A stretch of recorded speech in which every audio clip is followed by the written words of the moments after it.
Bonjour Guillaume Sylvestre. Bonjour. J'ai vu le documentaire Les Durs à cuire qui sort en DVD ou qui est sorti récemment et qui va passer sur Canal D au mois de mars. Donc c'est vous le réalisateur, c'est vous qui êtes à l'origine de ce projet ou... Oui. Oui, ça semble, je pense que c'est le 16 mars à Canal D. Oui. Et c'est vous qui êtes l'initiateur du projet ou c'est une commande que vous avez eue ou c'est... Non, c'est pas une commande, non, ça fait longtemps que je vais faire quelque chose sur les... Moi, je travaillais dans des restaurants plus jeunes, donc je vais faire quelque chose sur le monde de la restauration. Sur pas un truc de recette ou pas sur les produits nécessairement, mais plus sur des gens qui travaillent dans les restaurants, donc des gens passionnés qui vivent un peu à l'envers de tout le monde. Donc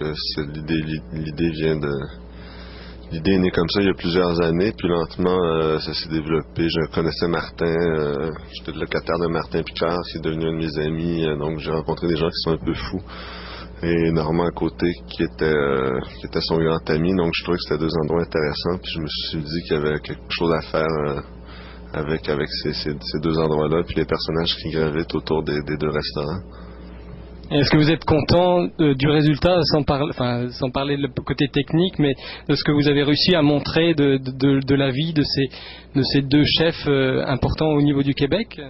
Oh oui, mais moi ils m'ont laissé l'entendre, c'est que je pouvais tout filmer, donc je suis content du résultat, c'est fait. Je crois que ça représente bien les deux endroits, ça représente pas nécessairement la gastronomie ou la cuisine, mais en fait dans ces deux restaurants-là, je pense que ça représente bien Toqué d'un bord puis Martin au pied de cochon de l'autre, qui sont deux endroits très différents, mais moi je les ai suivis, puis ce qu'on voit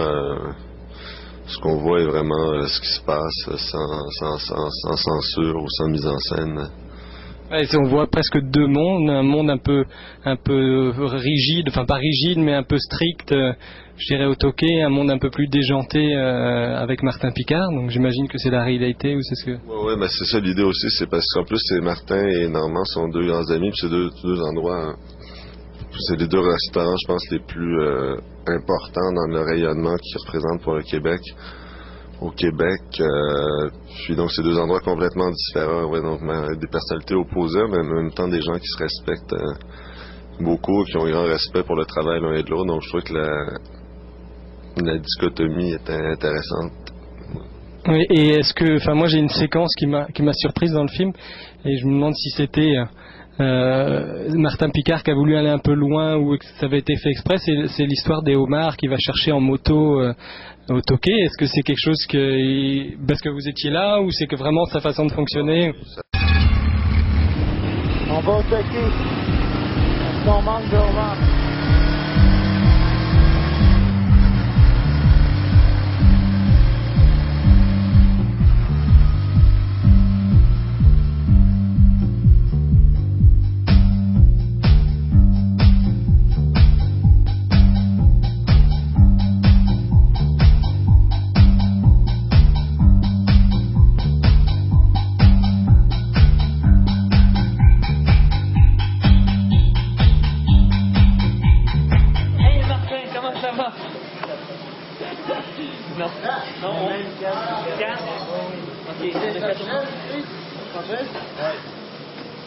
Marshall, si c'est possible, 2, 3.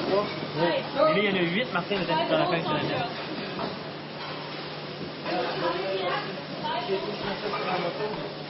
C'est pas en moto. Non, mais ils vont en faire, ça les intérêt moto, eux autres. C'est ça, au moins, ils auront ça dans leur vie avant le faire.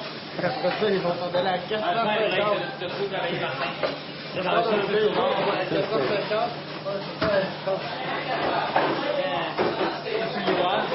Ils font ça, ils font ça souvent, Martin, ils sont tout le temps mélangés dans leurs commandes, non, mais des fois c'est vrai quand il manque des trucs, je sais pas si c'est un service, il y a trop de monde, ou comme cette journée-là, c'était particulièrement achalandé. Donc, comme il manquait d'homards. Donc, ils vont au Tokyo. Non, ils font ça. Je dirais pas régulièrement, mais c'est des choses qui arrivent. Ouais, non, c'était pas la première fois qu'ils faisaient ça. Moi, j'ai déjà vu faire ça plusieurs fois en étant là comme client non, c'est des choses qui arrivent. Ouais. Ok. Vous les avez suivis pendant combien de temps pour ce documentaire? Parce que vous êtes allé en Europe, en Asie aussi, je pense. Ouais, à peu près 1 an et demi de tournage. Ouais. Oui, puis c'est ça, Martin, et surtout Normand maintenant, est souvent invité à aller cuisiner ailleurs, donc c'est un peu une fenêtre pour la gastronomie, puis un autre mot pour la culture québécoise, donc il est invité il voyage beaucoup, donc en Asie, il y a des festivals qui sont un peu l'équivalent de Montréal en Lumière, ou à Lyon, Lyon en Lumière, donc où il y a des échanges entre, là c'était le Québec qui était à l'honneur l'année où je tournais, donc Normand est invité là-bas pour aller cuisiner, pour aller faire ce qu'il fait à son restaurant, mais ailleurs, pour un peu donner un échantillon de ce qui se fait au Québec, oui. L'impact qu'a eu le film, est-ce que vous avez eu des retours? Est-ce que ça a changé quelque chose pour vous, pour eux?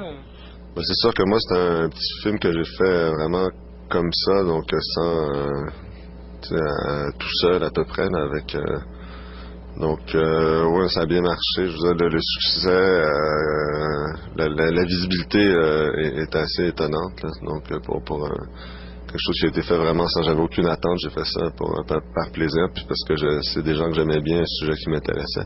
Donc oui, ça a bien marché, au-delà de mes espérances, ouais.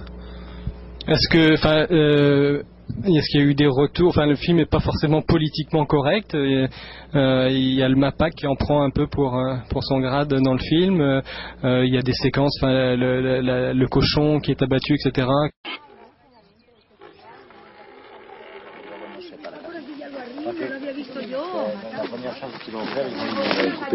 Qui sont un peu difficiles ou qu'on n'a pas forcément l'habitude de voir. Est-ce que vous avez eu des retours par rapport à ça, ou est-ce que... Ben, c'est sûr qu'il y a des gens qui sont un peu choqués, mais c'est ça l'idée aussi, là, je veux dire. C'est tellement une vision de la grande restauration, des chefs avec des tocs où tout est parfait, donc c'est sûr que ça casse un peu cette image-là, mais en même temps c'est un peu des rockstars aussi, ces gens-là, là, ils vivent intensément, donc c'est sûr que ça a brassé peut-être dans le milieu de la gastronomie plus qu'ailleurs, une fois qu'il y a des gens qui trouvaient ça un peu trop, mais heureusement, sinon c'est ennuyant. Ouais, le DVD va un peu plus loin aussi, parce qu'il y a des bonus où on passe un peu de temps avec les chefs, entre autres le tournoi de golf ou la chasse ou des choses comme ça.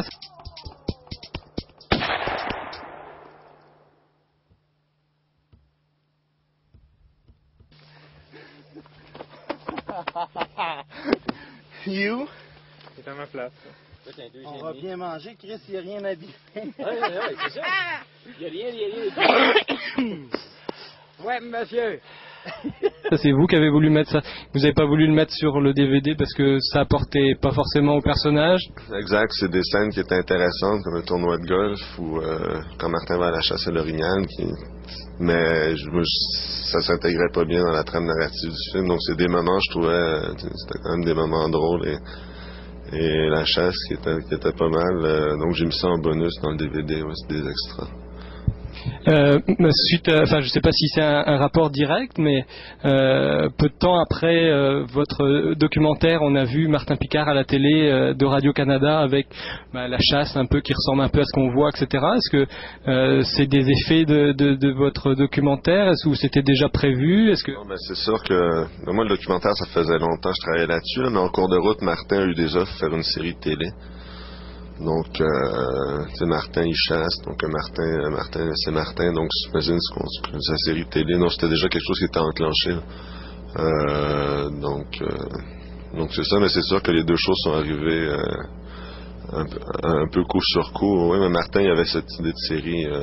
Il était en tournage depuis un certain temps pour cette série-là. Ouais. Ouais. Est-ce que vous avez eu des moments, enfin, vous avez déjà travaillé dans l'hôtellerie ou dans la restauration, vous disiez au début, est-ce que le tournage a été éprouvant de rentrer dans ces horaires un peu décalés, ou même les soirées qui n'en finissent plus au Pullman ou des choses comme ça? Est-ce que... Ouais, mais bon, c'est moins pire que... Je trouve ça moins fatigant de travailler dans un bureau, là, mais oui, c'est sûr que c'est des gens qui ont des vies un peu intenses, mais non, en même temps... moi, je les suivais, c'est ça, c'est fatigant des fois, mais il y a d'autres choses fatigantes aussi dans la vie. Mais non, c'est sûr qu'ils ont des... Mais bon, c'est sûr qu'on peut... C'est des horaires à l'envers. Puis le tournage, c'était pas un tournage facile, tourner dans des cuisines étroites, forcément au pied de cochon. Ou quand on va en Asie et tout, pendant un service où tout le monde te rentre dedans tout le temps. Donc c'est pas évident de se faire oublier. C'est assez rock'n'roll à certains moments, ouais. Combien d'heures de tournage ou de bande vous avez dû travailler pour arriver à ce résultat? Je peux me sentir un peu plus que 100 heures, 100, 120 heures dans ce coin-là. Ouais.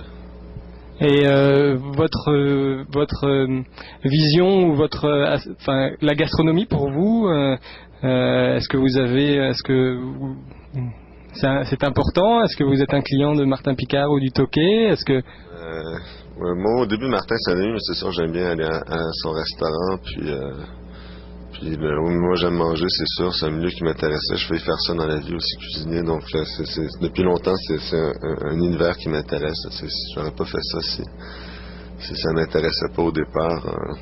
Donc oui, moi j'ai toujours aimé manger, et puis j'aime bien ces gens-là un peu fous, ça m'attirait dès le départ. Ouais. Et ces deux noms-là, justement, vous les avez choisis parce que, enfin, au début, vous connaissiez Martin Picard. Est-ce que c'est parce que vous pensiez qu'il y avait un peu de matériel sur eux, ou d'aller voir des chefs un peu plus traditionnels, ça aurait été peut-être moins intéressant? C'est parce que c'était deux, ouais, non. C'est parce que franchement, au début, j'étais pas sûr, puis ça a pris du temps, j'ai pris la décision de faire ça sur ces deux restaurants-là, mais c'était dans la tête, c'est devenu clairement, c'était deux endroits particulièrement intéressants, avec beaucoup de matériel. Puis Normand, qui est quand même un peu le père du type de cuisine qu'il fait, puis de notre rapport aux produits, puis tout ce qu'il a développé. Donc il y avait du jus, même, tu sais, il y avait du matériel pour faire un long métrage documentaire dans ces deux endroits-là, peut-être plus que dans d'autres restaurants qui sont plus récents ou plus conventionnels. Ouais. Et est-ce que la gastronomie, filmer de la gastronomie ou de la nourriture au Québec, c'est intéressant? Enfin, on voit de plus en plus d'émissions culinaires sur toutes sortes de chaînes. Est-ce qu'il y a parce que le Québec s'intéresse de plus en plus à la gastronomie? Est-ce que oui, mais c'est un peu partout là, c'est rendu très à la mode les émissions de cuisine on voit plein de postes spécialisés, Food Channel et tout aux États-Unis. Donc je pense en Amérique du Nord aussi c'est plus jeune, donc c'est pas comme en Europe, mais il y a un regain d'intérêt certain pour la cuisine. Ouais. Et par rapport à ces documentaires, est-ce que le documentaire a été diffusé ailleurs qu'au Québec, en France par exemple, ou des pays? Non, mais là on est au mois d'avril. On est au Festival de Nyon, qui est un gros festival donc en Suisse, un festival majeur de documentaires européens, où il y a des films de partout dans le monde, puis le film est en sélection là-bas. Donc ensuite à ça, j'imagine que il y a peut-être une petite carrière européenne qui va commencer, c'est plutôt cet été. Donc là, il commence à sortir un peu du Québec. Et par rapport à la sortie en DVD, là, est-ce que ça fonctionne? Est-ce que vous savez? Oui, mais les gens, je suis trop au courant mais je pense que j'ai l'impression que oui, quand j'ai l'impression que ça marche bien quand même. Oui, c'est relativement, oui. Non, je suis content, ça a l'air de bien marcher, oui. Et qu'est-ce que ça prend pour faire un documentaire au Québec sur la gastronomie? Est-ce que c'était un gros budget? Non, c'est pas un gros budget. Non, personne n'a été payé là-dessus. Là. C'est vraiment quelque chose qui a été fait par passion, à bout de bras. Non, c'est un petit budget. Ouais.